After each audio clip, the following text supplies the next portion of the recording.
Good morning guys. समुद्रवस्थ लक्ष्मी पर्वतस्थान मंडले विष्णुपत्नी नमस्तुभ्यं पादस्पर्शिक समशम.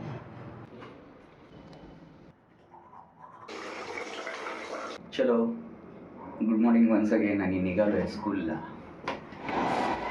तर इथे थांबलो होतो जॅकेट वगैरे घालायला आणि या बंगल्यामध्ये काहीतरी पूजा ठीक आहे, आरती पण भेटली. तर बरं वाटतं सकाळी सकाळी. राम भरता व्रज राम राम श्रीराम राम राम कर्कश राम राम श्रीराम राम शरण भव राम राम.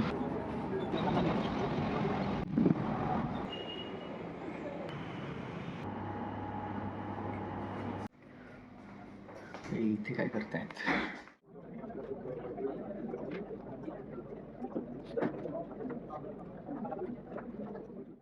मित्रांनो, आता मी जरा खाली आलो आहे. मला जरा एक दुसरा चॅनल आहे स्पिरिच्युअल टॉपिकवरती, त्यासाठी एक व्हिडिओ रेकॉर्ड करायचा होता. कारण मला ते चिंतन स्फुरलं आता.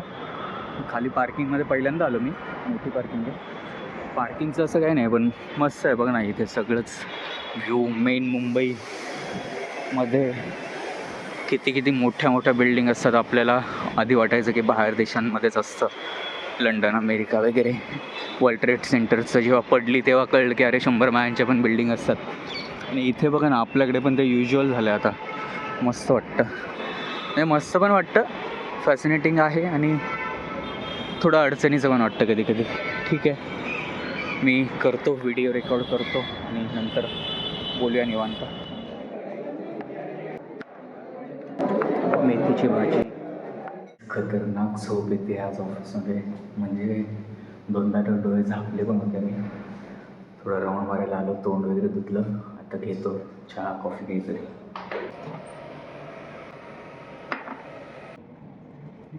So hi guys, good evening. आणि आत्ता मी निघालो आहे ऑफिसमधून. आज थोडा लवकर नाही निघालो, 10-15 मिनटं लवकर निघालो तसं बघायला रोजच्या वेळेपेक्षा. आणि मी आता निघालो आहे लोअर परेल स्टेशनवरून. आज पहिल्यांदा जाणार आहे बांद्र्याला. तर बांद्र्याला मी का चाललो आहे? कारण मी चाललो आहे आज माझ्या सद्गुरूंकडे, बापूंकडे दर्शनासाठी.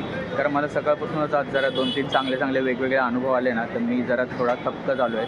तर म्हटलं आज बापूंच्या दर्शनाला जाऊ. कारण आज गुरुवार पण आहे आणि गुरुवारी बापूंचं प्रवचन असतं. तर नॉर्मली प्रत्येक गुरुवारी मला जायला जमत नाही, पण आज म्हटलं जायलाच पाहिजे. मग कावेरीला घरी फोन करून सांगितलं की चला जाऊया. तर आता इथे बघा मी उभा आहे करी रोडला. एक मंदिर आहे साईबाबांचं, इथे दर्शन घेऊन निघूया. हे बघा, मस्त शिर्डीसारखंच प्रतिमा आहे साईबाबांची. मला एक बांद्रा द्या ना सिंगल. बघा 7-9ची चर्चगेट लागली आहे. जाऊया आपण. उतरलो आहे आता बांद्रा स्टेशनला. तर खरं आलो आहे ईस्ट साईडला, पण आता रिक्षा कुठून जातात काही कळत नाही आहे. कारण पहिल्यांदाच आलो आहे बांद्र्यावरून. नेहमी कुर्ल्यावरून जातो, बहुतेक बाहेरून असतं. तर रिक्षा पकडली बांद्रा स्टेशनवरून आणि इझिली मिळाली 20 रुपये सीट शेअरिंग रिक्षा. आणि आता पोहोचतो आहे 2 मिनिटात. मित्रांनो, इथे आलो होतो मी दर्शनाला आणि दर्शन मस्त आलं. आणि बसलो पण होतो, उपासना केली वगैरे, सगळं मस्त वाटलं एकदम. गुरुक्षेत्रमध्ये आलो जिथे बापू राहतात. कारण प्रवचनाच्या ठिकाणी प्रवचन नव्हतं असं कळलं. तर बघा आई आली आहे स्वतः खाली.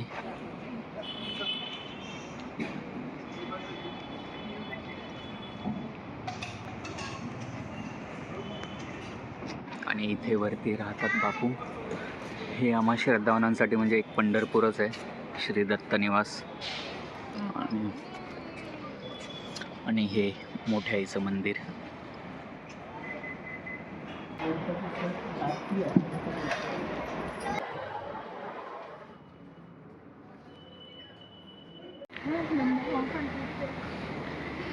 हे बघा, प्रवचनाला आलो होतो, प्रवचन नाही मिळालं, पण गुरुक्षेत्राचं दर्शन झालं. प्रवचन नाही आणि हो, मला माहिती नव्हतं. आणि आईचं पण दर्शन झालं. आईच्या गावात आई, खरंच तुझी खूप गरज होती मला.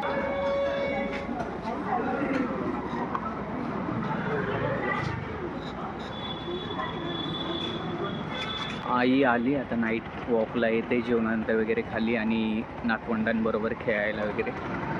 तर ओव्हरऑल आहे ना, म्हणजे एकदम भरून पावल्यासारखं झालं आहे. एक तर सकाळपासूनच मला आहे ना, आज माघी गणेशोत्सव आहे हे एवढं काही सकाळी माहिती नव्हतं, पण आहे ना अनुभवच असे आलेत ना. चला आत्ता आलो आहे, आत्ताशी आता जवळपास 11 वाजलेत रात्रीचे. 11 नाही सॉरी 11:15 वाजलेत. आणि मी घनसोली स्टेशनवरून उतरलो हे बघा. आणि आता बाईक घेतो आणि घरी जातो, जेवतो, थोडाफार बोलूया आणि या ब्लॉगला एंड करूया.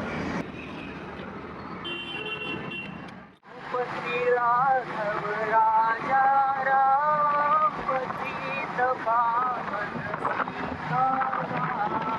रघुपती राघव राजा राम राजा राम राजा राम रघुपती राघव राजा राम राजा राम रघुपती राघव राजा राम पतित पावन सीताराम. तुम्हाला वाटेल काय सरकार तेच बोलतोय किंवा काय एखादा टॉपिक घेऊन बसलं की तोच स्ट्रेच करतोय, पण असं नाही आहे. आत्ता मला गाडीवर काय वाटत होतं माहिती आहे, त्या हॉटेलच्या इथून आल्यावर ओवीच्या बोरणांसाठी आहे ना, मी तिथून जास्वंदीच्या कळ्या तोडून आणलेल्या. तर म्हटलं त्या तिच्या बोरणांसाठी वापरू, पण त्या विसरून राहिल्या असतील कदाचित फ्रीजमध्ये, त्या दुसऱ्या दिवशी उमलतात ना आपोआप. तर आत्ता मी घरी आलो आहे बघा, आत्ता जस्ट पाऊल ठेवलं आणि इथे पूजा युनिटच्या इथे बघा त्या कळ्याच. आणि मला असं वाटलेलंच की मागे गणपती आहे, ती फुलं कदाचित उमलली असतील का नाही काय माहिती. त्यावेळी फोन करूया का लगेच रस्त्यातून.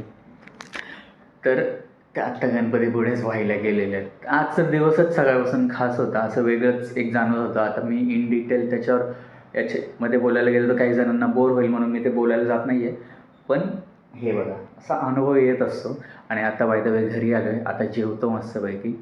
आणि आज काही असं ॲक्सेस झालं नाही, मी प्रवचनाच्या ठिकाणी गेलो पण तिथे नाही दर्शन मिळालं. पण गुरुक्षेत्रमला जायला मिळालं. कदाचित बाबा मी कुठे जातो, मी कोणाला मानतो हे तुम्हाला थोडं त्याच्यातून कळलं असेल. तर बाय द वे चला बघतो थोडा टी व्ही वगैरे आणि झोपून घेतो, ऑलरेडी लेट झाला आहे. आणि एक पण एक गोष्ट म्हणजे कावेरीला जे लाडक्या बहिणीचे दर महिन्याला 1,500 येत होते ते मागच्या महिन्यापासून बंद पडलेत. KYC की काहीतरी करायला लागतं ना. आता काही जण म्हणतील तुम्हाला काय लाडक्या बहिणीच्या पैशाची गरज आहे, पण आता चालू आहे तर चाललं आहे आपलं काहीतरी. हां, वेफर वगैरे खाऊ, चॉकलेटं खाऊ, चॉकलेट बिस्किट खाऊ, अशा पद्धतीने चालू होतं. तर तिने KYC करायसाठी आता माझा मोबाईल माहिती त्याच्यावरून लक्षात आलं. तर बघा असं असतं लाडक्या बहिणींचं. चलो बाय आणि भेटूया उद्याच्या नवीन ब्लॉगमध्ये. तोपर्यंत लाईक करा, शेअर करा आणि सबस्क्राईब करा. चलो.